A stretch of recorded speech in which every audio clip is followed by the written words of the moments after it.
That concludes the U.S. chapter of Women's Declaration International's Convention Reigniting the Women's Liberation Movement in the U.S.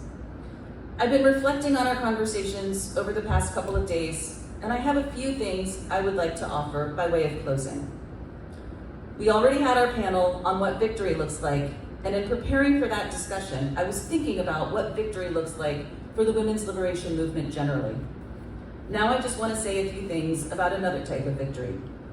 The victory of this convention and of everyone who participated in it.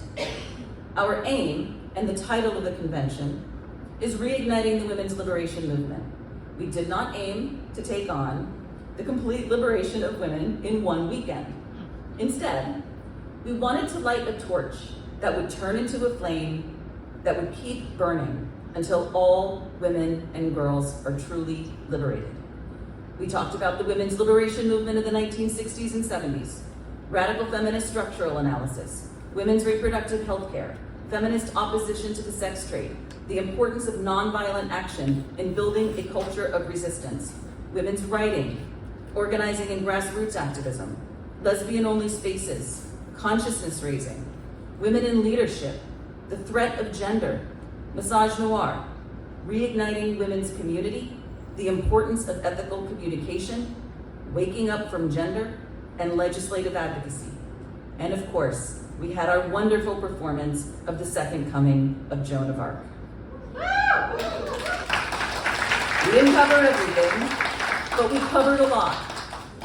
Women are already talking about all of the fantastic discussions we might have at another future convention.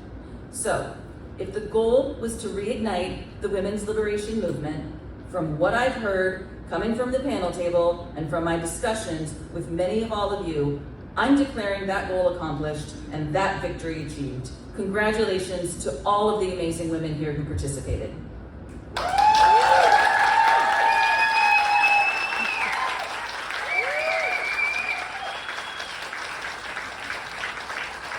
We have a lot of work to do, and a lot of determined women here who I'm sure will step up to the plate. And finally, we're going to win. Safe travels, women. We'll be in touch soon.